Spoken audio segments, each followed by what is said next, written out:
नमस्कार, मैं Neeraj Kumar the roots of Bharat के इस अंक में मैं आपका स्वागत करता हूं। आज का हमारा टॉपिक है आईएमएफ का दिया हुआ लोन पाकिस्तान को और आईएमएफ के मोटो क्या हैं और आईएमएफ किन ग्राउंड्स पर उन देशों को लोन देता है जो आईएमएफ के मेंबर्स हैं। इसके पहले मैं आपसे रिक्वेस्ट करता हूं कि प्लीज़ चैनल को सब्सक्राइब करें, शेयर करें, लाइक करें और कमेंट करें।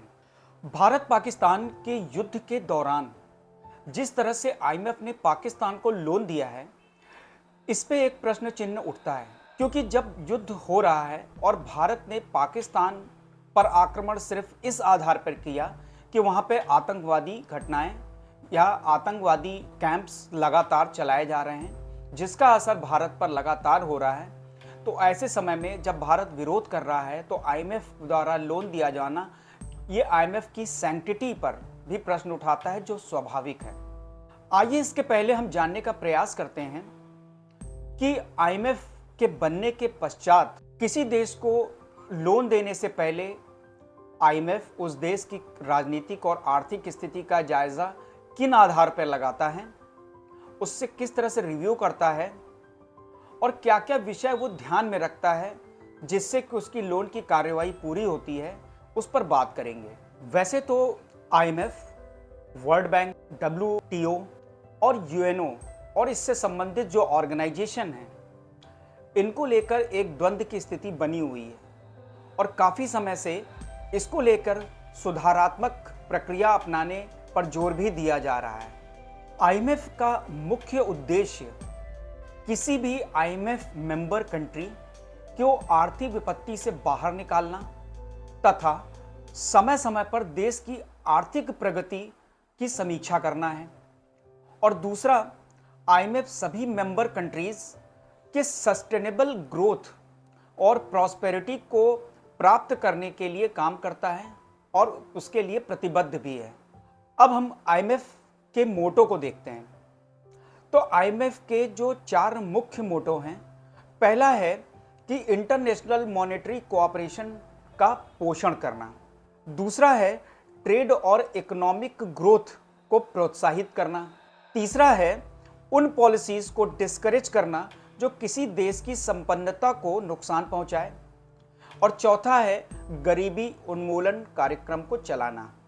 आईएमएफ के उद्देश्य और आईएमएफ के मोटो को जो हमने देखा, तो क्या ये पाकिस्तान या ऐसे ही देश जिनमें आतंकवादी गतिविधियां लगातार चलाई जा रही हैं, क्या आईएमएफ के मोटो और उद्देश्यों में खरी उतर रही हैं, ये भी देखते हुए चलना है। अब हम बात करेंगे कि आईएमएफ की जो इकोनॉमिक रिसर्च है वो उसकी कोर एक्टिविटी है। तो आईएमएफ अपनी कोर एक्टिविटी में करता क्या है? तो पहली चीज़ है कि इकोनॉमिक रिसर्च ये एनालाइज करती है कि विश्व का इकोनॉमिक ट्रेंड क्या है, विश्व के आर्थिक चुनौतियां क्या हैं और इसके इम्प्लीकेशन किसी भी देश विशेष पर, इंटरनेशनल कम्युनिटी पर क्या होते हैं, जिससे कि ग्लोबल इकोनॉमी की अंडरस्टैंडिंग को डेवलप किया जा सके। तीसरा है कि आईएमएफ इसके अतिरिक्त माइक्रो इकोनॉमिक्स और फाइनेंशियल इशू को भी एड्रेस करता है। चौथा, आईएमएफ के द्वारा exchange rate, physical policy, monetary policy और ग्लोबल फाइनेंशियल स्टेबिलिटी पर भी नज़र रखी जाती है। अब किसी मेंबर कंट्री को लोन देने से पूर्व या उसकी कोई दूसरी किस्त या इंस्टॉलमेंट देने से पहले आईएमएफ कई लेवल के रिव्यू करता है। उन रिव्यू को करते समय किन कंपोनेंट्स को देखा जाता है, इसकी बात हम बाद में करेंगे, लेकिन जब हम इन को लोन देते हैं तो हम कौन कौन सी फैसिलिटी प्रोवाइड करते हैं ये देखना भी ज़रूरी है। तो इसमें पहला है एक्सटेंडेड क्रेडिट फैसिलिटी, दूसरा है एक्सटेंडेड फंड फैसिलिटी और तीसरा है resilience and stability facility arrangement. तो ये 3 फैसिलिटी दी जाती है। अब लोन देते समय वो कौन से कंपोनेंट या पैरामीटर्स हैं जिनके आधार पे हम लोन देते हैं या ये फैसिलिटीज़ प्रोवाइड करते हैं, अब हम उस पर बात करेंगे। तो उसमें पहले नंबर पे है कि इकोनॉमिक स्टेबिलिटी के लिए हम वीक बैंक्स को डील करने के लिए क्या क्या स्ट्रेटेजी अपना रहे हैं, यानी वो देश कौन से स्ट्रेटेजी अपना रहा है जिससे कि उसके वीक बैंक ठीक हो जाएं। दूसरा है, छोटे निवेशकों को बचाने के लिए बैंक अपने रीस्ट्रक्चरिंग के लिए क्या कर रहा है, अपने लीगल फ्रेमवर्क में क्या चेंज कर रहा है। तीसरा है, बड़े और सिस्टमेटिक बैंक्स में रीस्ट्रक्चरिंग के लिए, क्वालिटी रिव्यू के लिए वो देश क्या कर रहा है। चौथा, रिस्क बेस्ड सुपरविजन का स्ट्रेंथन किया जाना उस देश द्वारा। पांचवा, गवर्नेंस और ट्रांसपेरेंसी को लेकर बेहतर बनाना, जिससे कि ट्रस्ट डेवलप हो सके और खराब सेक्टर्स की हालत ठीक हो सके। वो देश कर रहा है या नहीं, ये भी देखना जरूरी है।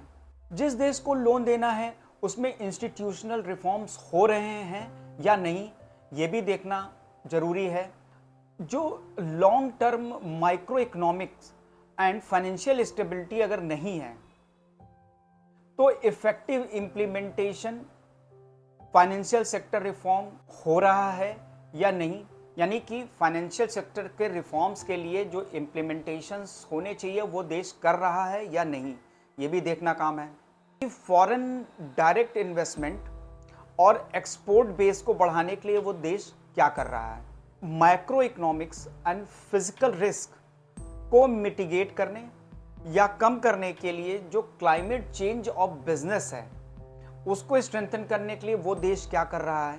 इंस्टीट्यूशनल कैपेसिटी में इंप्रूवमेंट हो रही है कि नहीं, इफिशिएंसी ऑफ पब्लिक स्पेंडिंग बढ़ रही है कि नहीं, इसके लिए बिजनेस क्लाइमेट के ऑब्जेक्टिव वो देश अचीव कर रहा है या नहीं। जिस देश को लोन लेना है वो अपने climate responsive, physical reforms, channel investment और सस्टेनेबल क्लाइमेट रिसाइलियंस इंफ्रास्ट्रक्चर को वो प्रायोरिटी दे रहा है या नहीं, ये आईएमएफ की चेकलिस्ट में शामिल है।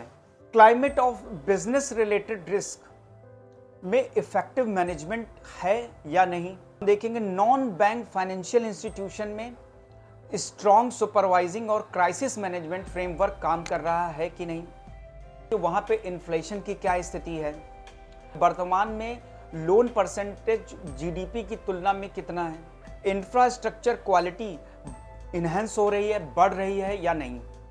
इसके अलावा और भी बहुत सारी चेकलिस्ट हैं, तो इन मेन चेकलिस्ट के आधार पे आईएमएफ ये डिसाइड करता है कि हम किसी देश को जो उसका मेंबर है उसे लोन दें या ना दें। अगर इंस्टॉलमेंट एक दी जा चुकी है तो अगली इंस्टॉलमेंट हम दें या ना दें। तो इसके लिए उन देशों पे एक दबाव रहता है कि वो अपने अंदर की जो आर्थिक गतिविधियां हैं उनको ठीक रखें। तो इन सारी चेकलिस्ट या पैरामीटर्स के आधार पर आईएमएफ लोन देता है। तो कुछ देश उस पर खरे उतरते हुए दिखते हैं, मगर कुछ देश जिनमें कि पाकिस्तान भी शामिल है, और ग्लोबल लेवल पे अगर आकलन करेंगे तो पाकिस्तान की स्थिति ग्लोबल लेवल पे बहुत अच्छी नहीं है।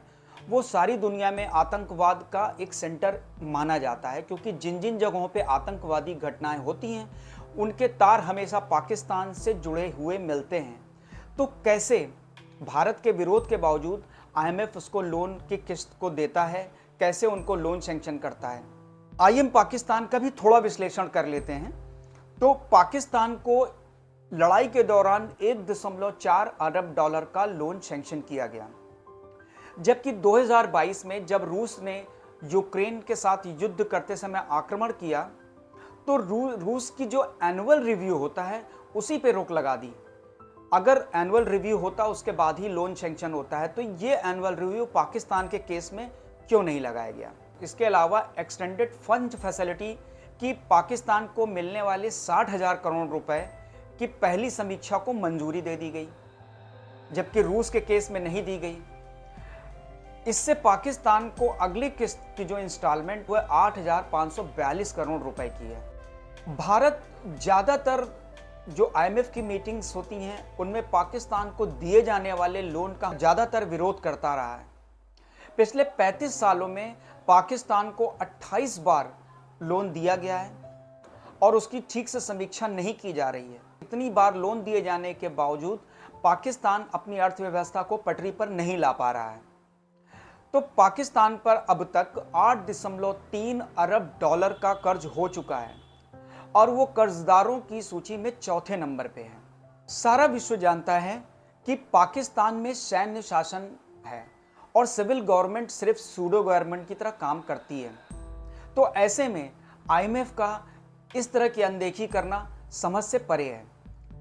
पाकिस्तान को ऋण, उसकी डेट, उसकी जीडीपी का करीबन 70% के लगभग पहुंच गया है और पाकिस्तान को कितनी बार ही बेल आउट पैकेज दिया गया है। पाकिस्तान अपने कर्ज या अपने डेट को किस तरह से चुकाएगा ये समझ में नहीं आता है, क्योंकि उसका इंपोर्ट उसके एक्सपोर्ट से बहुत ज़्यादा है। पाकिस्तान में करीबन 2.5 करोड़ बच्चे आधुनिक शिक्षा से आज भी वंचित हैं, जो जनसंख्या का लगभग 10% है। तो आईएमएफ के पास वैसे तो अपना कोई डेटा बैंक नहीं है, वो जिस देश को लोन देता है उसी की डेटा बैंक के आधार पर वो लोन सैंक्शन कर देते हैं। तो पाकिस्तान में तो पे बैक कैपेसिटी भी नहीं है। ऐसे में पाकिस्तान को वॉर टाइम में लोन सैंक्शन करना आईएमएफ की सैंक्टिटी पर प्रश्न उठाता है। इन स्थिति में विश्व के सारे इंस्टीट्यूशन को, जिसमें कि IMF, WTO, world bank, UNO और इसके जो एलाइड ऑर्गेनाइजेशंस हैं, इन सभी की पुनः विवेचना की आवश्यकता है। इसको फिर से रिव्यू करने की ज़रूरत है।